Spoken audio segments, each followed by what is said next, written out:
All right, so we're going to talk a little bit more in depth on higher elo VODs like this. It's less likely to point out mechanical errors, cooldown usage, positioning, stuff like that. It is more important to be aware of macro things when it comes to higher elos, stuff like ult economy, resource usage, team timings, and synergy and stuff like that. So that's the biggest thing we're going to keep an eye on for this. But yeah, we'll point out anything we can. But it'll probably be more macro focused than our other VODs, so keep that in mind. So let's look at these comps. Thinking about macro, we've got, of course, Hog Zarya versus Hog Ball. We've got Genji Pharah versus Genji Ashe, and we've got Ana Mercy on both sides. So at this elo, high impact heroes like Genji, like Ashe are very common. I was expecting to see Hog Zarya on both sides, but we got Ball on the attacker side. I'm guessing this is because it's 2 CP and it's very choke heavy, and having something like Ball to subvert the choke, get around, threaten backline, force movement away from the choke can be very valuable, stuff like that. As Ashe, the sight lines are fairly good on this point as long as you can get past this area. So as long as Pharah and Hog and whoever else don't threaten the choke too much, I'm looking for Chris to be able to get past the choke and then either play for high grounds like this, maybe this into this, or if his team's going fast enough, he can play aggressive and play above the middle thing here. Biggest things as Ashe in this meta are being able to take advantage of small opportunities, being able to follow up on like small windows your tanks are finding, because this meta is so back and forth. There's so many active threats going in and out during these fights, so you need to be as impactful during those short windows as you can and be able to find your way in when it's appropriate. So let's take a look. We see the Pharah.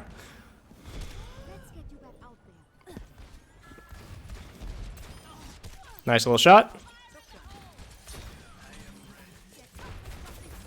All right, we've created some space now.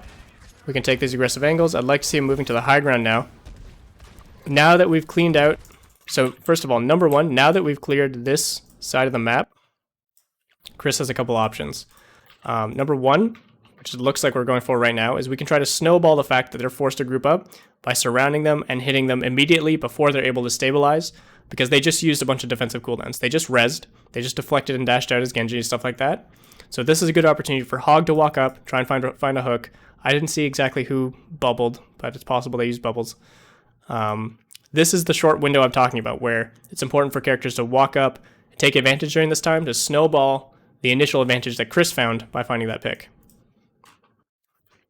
So it looks like they're trying to go fast, so that's why Chris isn't really looking for high ground here.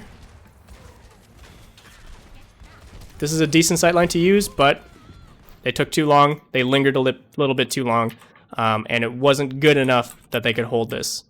These compositions, like I said, are very independent. So Chris, when he's playing here, he cannot rely on his tanks staying here, or keeping up pressure.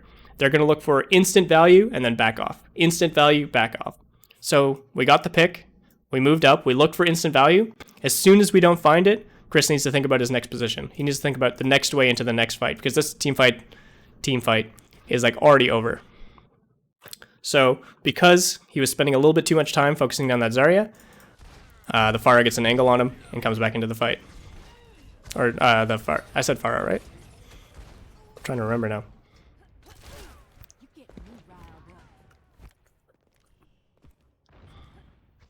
So options he could have had, and I should talk about this, from this position would be either to completely back up, go back to the choke, so that if they want to try and capitalize on him, they risk going over aggressive and opening him up another pick from Chris if he focuses down the Pharah. Or, as soon as his Hog starts backing up, he can look to either shift up here, which is a little bit dangerous, or even walk up here in the hopes that his team is able to stay alive, stay stable, and then by the time he's up here and ready to peak, ready to go aggressive again. This sort of back and forth. So as soon as they pushed in, didn't find any value from this angle, push back out, and then push back in together at the same timing. But the enemy team fell back and then pushed in together, and were able to do that before Chris's team could either stabilize position or find another advantage.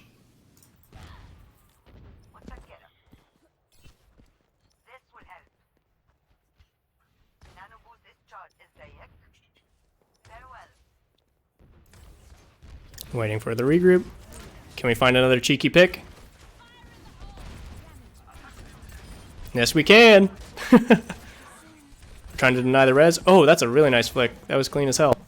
So in this situation, the advantage they found was so big, they don't need to think about anything else other than pushing forward. Realistically, obviously, they don't want to just int on anyone, but their advantage is so big, 3 kills denying the res, both DPS being down is so huge.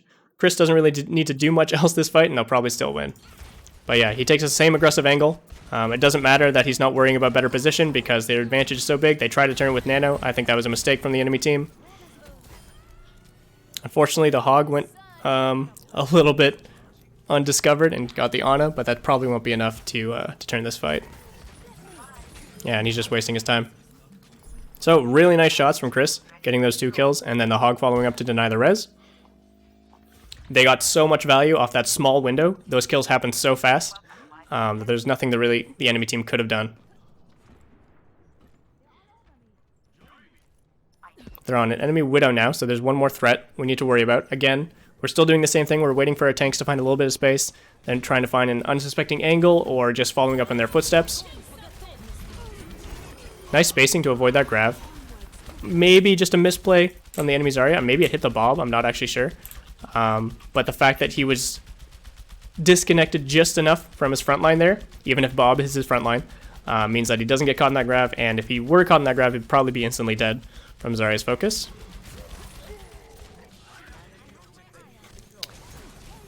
Pretty aggressive movement, again, not really thinking about taking high ground here, mainly focused on just walking up, getting these kills himself, and he pays for it.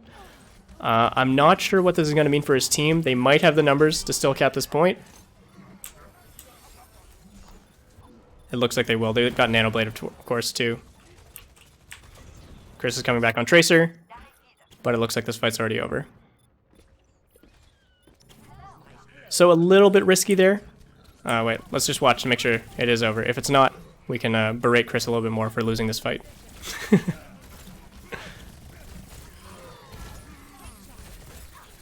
Good focus. Important to burn the high priority target like Doom. Tracer is great at dueling Doom. Trade's going back and forth now. Mercy going down is really bad. Alright, looks like they're not going to finish out this overtime fight. Not overtime, but final take fight. So, going back to that Ashe play here. This was after he died. So right here. Okay, after the grab. Denying the blade. Everyone's stable. This is a big advantage. His team is leveraging a lot of pressure around the point. Obviously, Ball mining the point is huge. Forcing backline to be completely split from the rest of their team is huge. There's a lot of advantages to work with here. Rezzing the Hog. We got 6 mans up. There's no reason that we need to tunnel so hard on this Widow. We don't need to be thinking right now that this Widow needs to die instantly. We have 2 tanks alive who can just walk at this Widow, not risk dying. At the very least, keep her off point. But if nothing else, coordinate their aggression so that Chris isn't the immediate target. What I would have liked to seen from Chris in this instance is as soon as we realized we were surviving the grab, we found the picks, we see the res on Hog, prioritize high grounds here and prioritize safe aggression rather than this like really tunneled aggression on this Widow. All it takes is those 2 body shots. Having Chris alive here might not have been the difference maker, but it certainly would have helped. Of course, having that consistent threat of Ashe that becomes very hard to deal with if he's playing like on one of these 2 high grounds. Honestly, even all the way back here. Oops.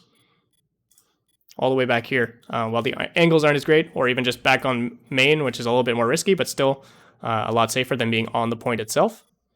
Means you are an active threat during this fight. When they are overtime recontesting, when they're coming in 1 by 1 if they need to, you are not the first thing in their face. Instead, this Widow, all that she had to think about was, hey, if I kill this Ashe, that's a good chance for us to get back in. You did not need to give Widow that opportunity. You could have looked to instead snowball this fight by just staying alive. When you find these good advantages, it's not most important, especially on 2CP, 2CP second point attack. It's not most important to win the fight as quickly as possible. It's to win the fight with the biggest advantage. So that means keeping members up, keeping good positioning, putting yourself in the best position possible to deal with the extended engage, because as we saw, this engage lasted forever. Oh, hello, sir. Hello, Archer. And you going down here. Granted, if we hadn't blown all of our ults right away here, if we had saved Nanoblade, for example, or saved Whole Hog, we probably would have been able to burn through this ball. All right, you're being fidgety as hell.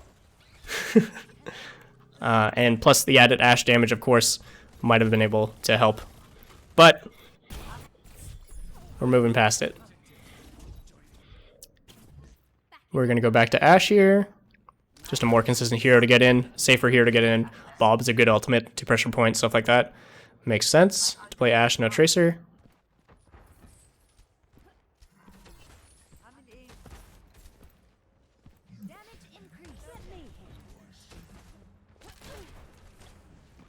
Nice little angle. Staying safe from threats like Doom and... Oh, damn, your ball isn't, though. Like Doom and Hog. So I like that angle. There's honestly not a lot Chris can do as an individual in situations like this. He needs to leverage the space his tanks and threat his tanks are making in order to find safe, consistent angles. I think you would have been... Oh my goodness, what a shot. Finding unsuspecting angles and members because they're focused somewhere else, like on that Moira. She was so focused on healing her frontline, she wasn't worried because she thought, Ashe, okay, Ashe is no longer up here. I can place here safely for a while. Surprise shift into headshot. Instant opener. So really good.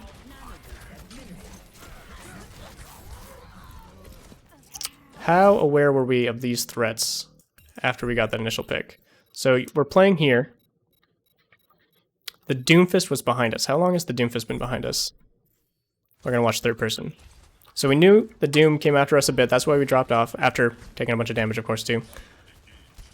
It looks like we didn't know Doomfist was here. And we definitely didn't know Doomfist punched behind us like this. And that's an easy one-shot. Could be an audio thing. I'm not sure what your audio setup is like, Chris, but could be that you just didn't hear that punch come through, in which case there's not much you can do anyway. But in all likelihood, it's possible for you to hear that punch. Would like to see you, obviously not just you, but the rest of your team as well, adapt to that threat. And there's a couple ways you can do that. Number one, obviously, is just keep your Hog behind, ready to hook the Doom. Number two is for you to move forward. As soon as you know that your threat is no longer in front of you, he's behind you, you need to move and get out of dodge before he's able to find an angle. Your position here in main is safe from all the threats on this side of the map, but as soon as something is entering from a flank, as soon as something has a long-range threat like a Widow, then you need to be thinking more about your position, not just about doing damage on point. But yeah, I'm guessing you just didn't hear that Doom, so I can't say too much. Always something to keep in mind, though, if they are playing something like Doom or Genji. Or Ball.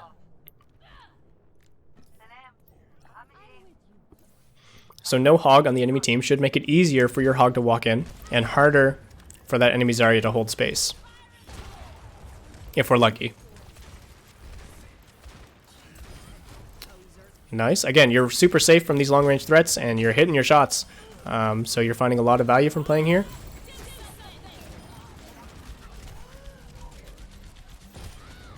Would have liked to see you go for that health pack.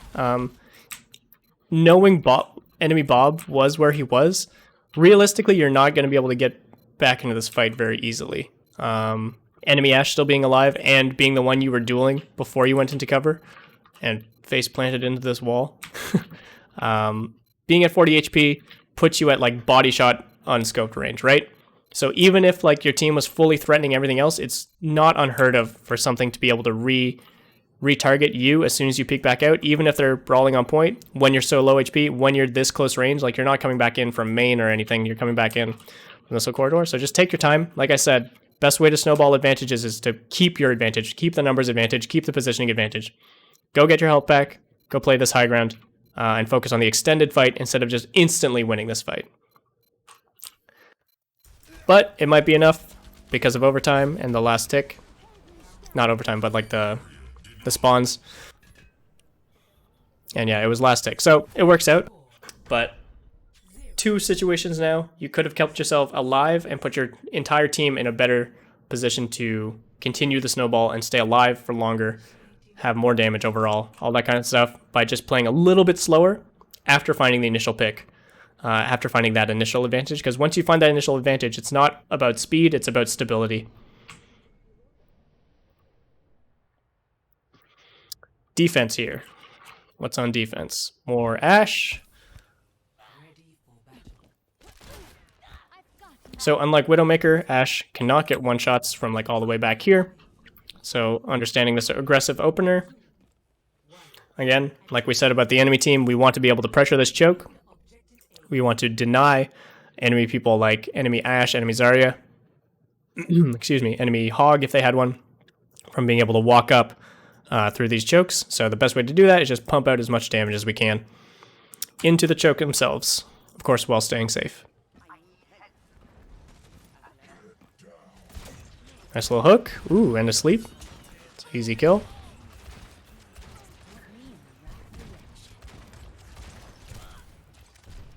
No real need to shoot that Zarya bubble. Ooh, that was quite a shot from the enemy Ashe. Quick res comes through. Now we're down one though. Now we need to think about giving up space and taking a more defensive position. So you try to open things up by re-peeking this Ashe. Let's actually just watch this through. Oops. Oh no, what did I do? Okay. Sorry about that. We're basically back where we were. So nice shot from the enemy Ashe, but the res comes through. Unfortunately, your Hog goes down. So you look to re-peek to give your team a way back into this fight. Oh! So, a couple things that I like and don't like about this. So the decision to re-peek I like a lot because we are in that sort of limbo timing where, yes, the enemy found an advantage. They burned the res on you. They killed your Hog. They're looking to push in, but they're not going to be like instantly in position, right? So you're looking to capitalize on the fact that they're ready to push in and maybe in the process of pushing in, but not really ready to deal with threats or threaten themselves. So I like the re-peek to try and threaten this Ashe in this high ground, to try and catch her off guard, number one, but also just to even the numbers and slow their approach down so that they can no longer use that pick on the Roadhog as an opportunity to take space, and then you can once again leverage your advantage as defenders to threaten them as they push up. But the continued aggression after the first two shots maybe, I think was a little bit too much. So after you got rezzed, I like this peek a lot. I like those two shots. As soon as you get hit by the dynamite though, you opt to shift up when both your supports are alive. I don't think you were in danger of dying here. Both your supports are right here. Obviously, it would have been nice if Mercy was damage boosting you and pocketing you during this time. But I think you could have lived here. But instead, you opt to shift up, go for the shot, and get taken down. Even if you hit that headshot there without Mercy directly on you, there's no chance. I understand the desire to try and turn the fight quickly before they get too much of an advantage that it's unwinnable. But I think that was just a little bit too much. All right, we're on to the Widow now.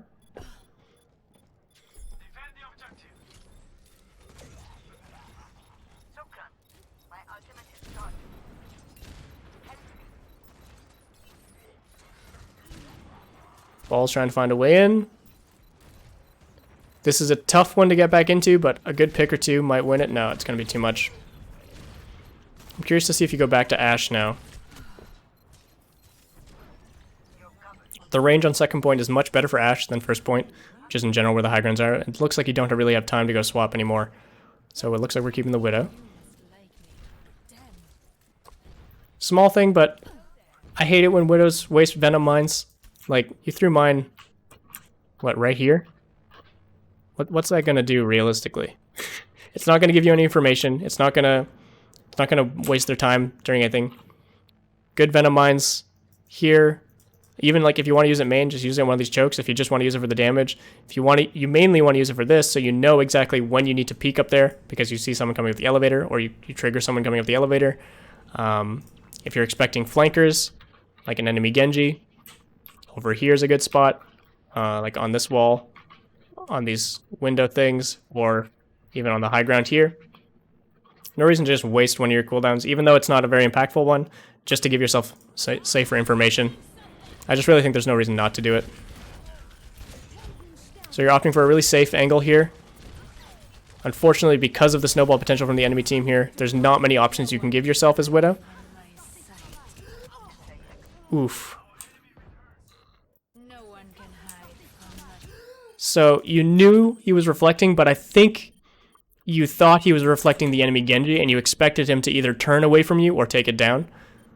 But unfortunately, he got the better of you there. A bit over-aggressive again. Best way to stabilize these kind of fights is not with necessarily like really fast aggression, although it can be if it's coordinated. It's about stability and consistency in your threat. So staying alive is going to be better than always trying to be aggressive 100% of the time. But your team stabilizes with a few ults, and it's looking pretty good. I'm curious why you opt for Widow over Ashe here. Usually you'll see this swap for first point over second point because of the range of first point, and like how much you can rotate as Widow to need a little more respect on that reflect. Running the risk of killing yourself again there. That's not a bad bet of mine either. If Genji tries to dash you, he'll proc it.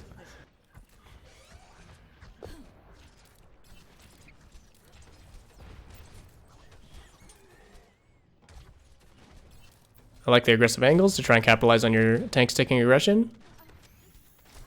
Gets marked by Ashe though.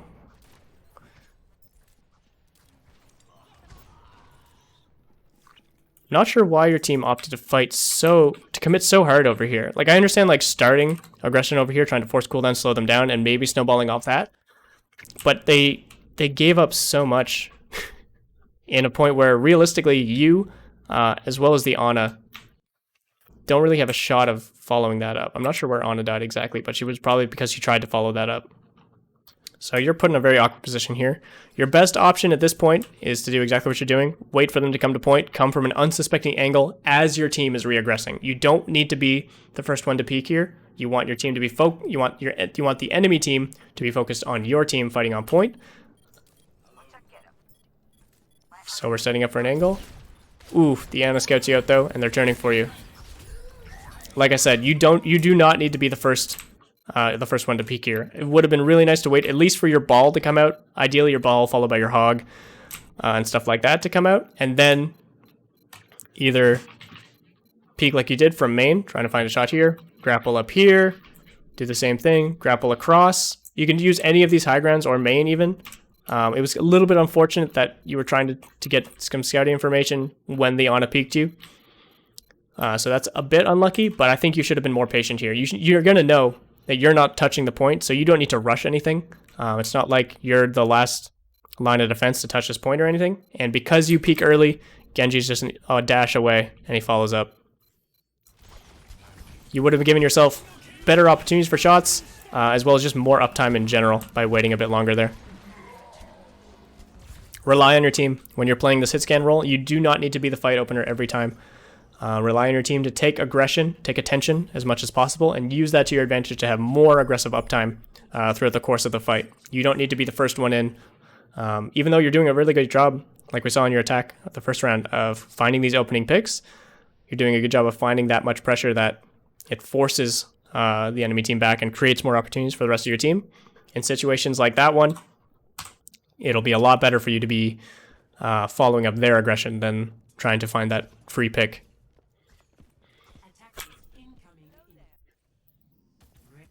Fast forwarding again, back on the Ashe. All right, any more opening picks? Any more quick headshots? It's been looking pretty clean.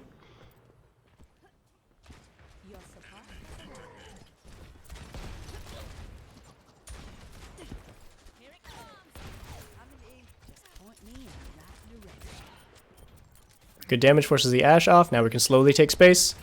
Again, holding this angle for too long can be bad. But it looks like your front line found a good hook and forced them back, so now we can stay here and look for our next step.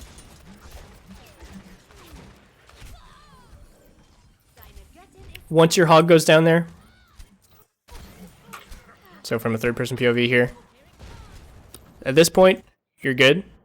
You're basically just waiting for either your ball to roll in and followed up by your Genji, or for your Hog to walk on point and look for a hook. And then you can go really aggressive, even by like shifting up here if you wanted to, or shifting up here.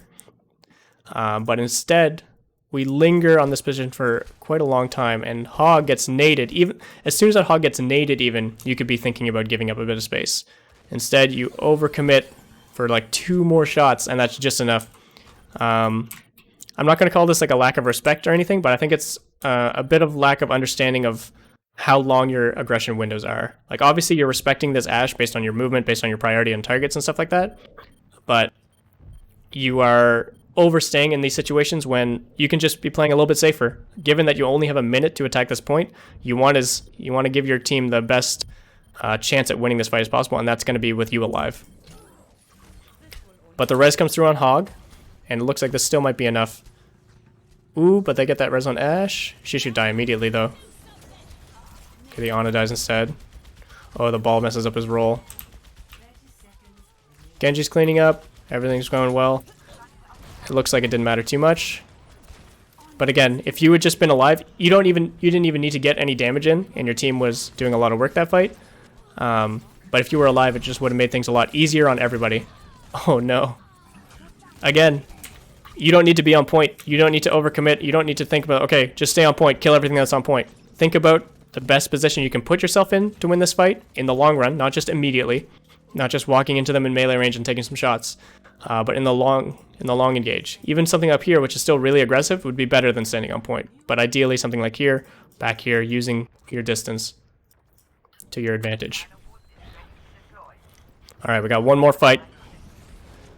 It looks like Bob might need to touch if he can get in. 10 seconds left. It's not looking great. Still winnable, of course, but yeah.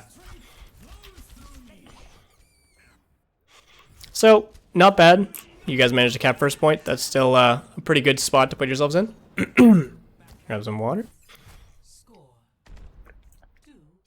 But again, same thing that we saw on the second point attack there, and the Widow Peak on your defense, where you're putting yourself in over-aggressive situations for too long. It's fine to go for those fast, unsuspecting plays to catch people off guard, to find all those opening picks. You're doing a really good job at that. But overstaying on those angles puts you in a really rough spot to continue the fight, not just for yourself, but for your entire team. 5, 4, 3, 2, 1. Attackers incoming. Defend objective charge.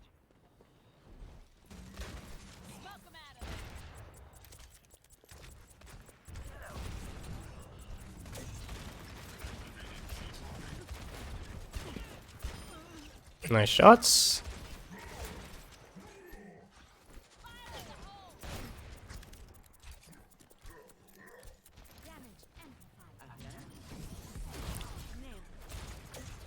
Nice little angle here. Finds the pick. Now we follow up aggressively. Maybe a bit too eager to follow that up aggressively. Take your time. That extra 0.25 seconds won't hurt you, just to take a step forward, line up your shift properly, line up the dynamite properly. You had the right mindset, though. Don't need to make those little mistakes, though, when you can avoid them.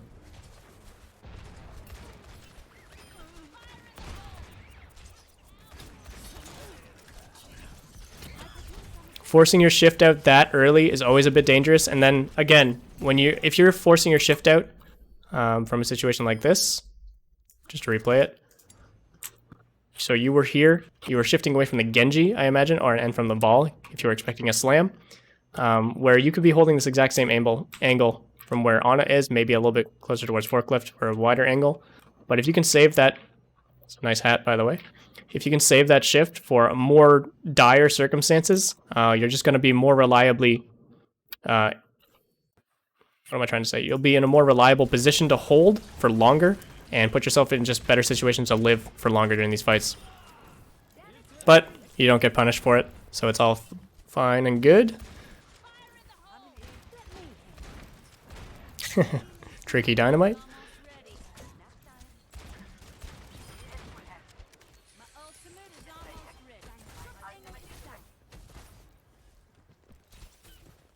We're looking to go really aggressive here. Nice shots. Catching them off guard is good here. Normally, I would say you don't need to be that aggressive in these kind of situations, but like I said, when you're trying to catch them off guard with really fast aggression like this, like the dynamite shot onto Ashe you got, that can be really good. I think you got a bit lucky that that hog got hooked instead of you. Would have liked to see better coordination around your team, but I can't tell you how to play the game for your team. It's going to depend on the decision-making, coordination you guys have in communication, stuff like that.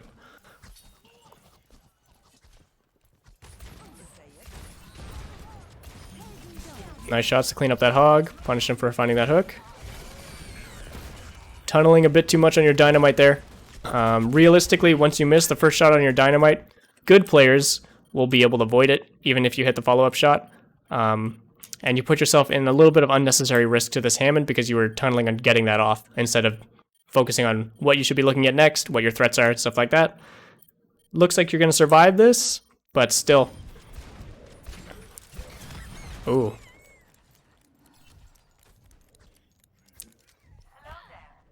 Just a small little focus thing there. Picking up your mercy like a nice guy.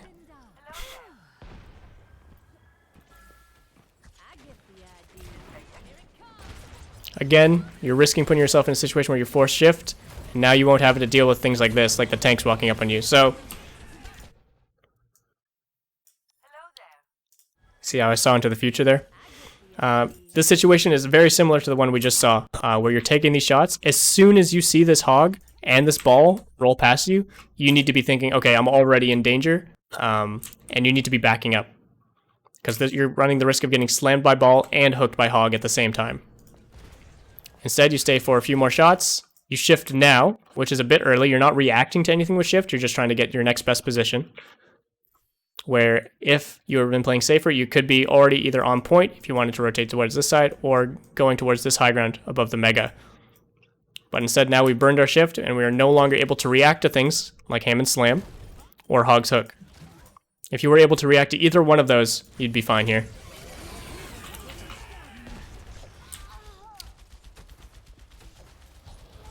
So it's fine to look for this initial peak, get some damage in, fire your dynamite off, maybe get a lucky pick. As soon as you see tanks especially, but flankers also count, as soon as you see any potential threats like that walking around and setting up around you, you need to be playing more defensively. You've lost your opportunity to capitalize on them at the choke, so you need to look for the next setup.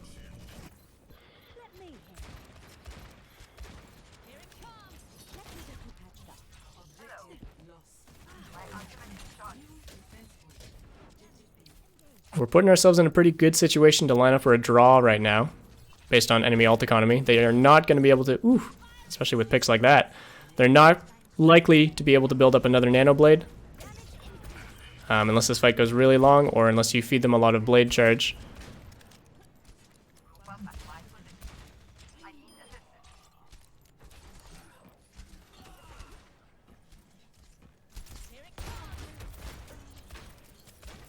I like the presence that you have, taking control of this part of the map. They're overstaying, especially that Ana, for no reason there, so good punish.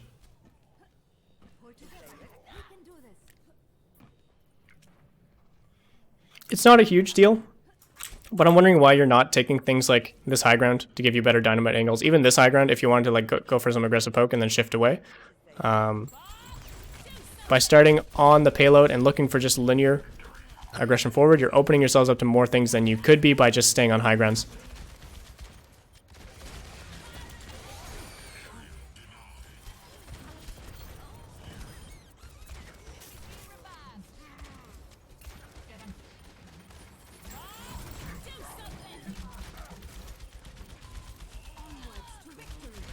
Small thing, but you could be using your dynamite to blow up a bunch of those mines. It could be nice. But it's not necessary, obviously. And the team's looking like they're lining up for a draw. So, good game. Not much mechanically I can talk about. As a top 500 player, I'm sure you know your mechanics are pretty strong.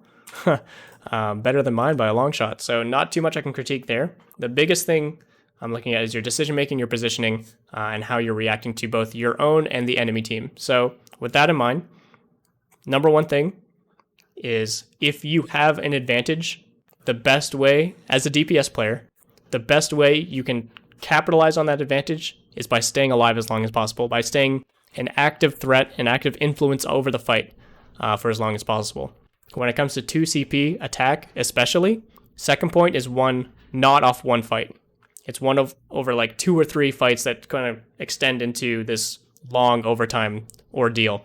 So even though you won that first fight like super handily, you ended up going down for it, and your team ended up over-ulting to compensate for your death, and they ended up coming back off of that and slowly winning their way back onto the point because of the obvious spawn advantage. So the best way to counteract that is let your tanks be the front line. Don't put yourself in front of the enemy team. Don't make yourself an obvious target whenever you can avoid it. You don't need to play like super passively to the point where you're not doing anything, obviously, but you don't need to be face-checking an enemy widow. I think you can gauge the difference between those two situations, so I'll leave it at that. So that's number one. Work with your team. Don't be the front line when you don't need to be. Capitalize on advantages by staying alive, that kind of thing. Number two is your general positioning. There were a couple times where you're overstaying either before you find the advantage or anticipating that you're going to be able to find that advantage.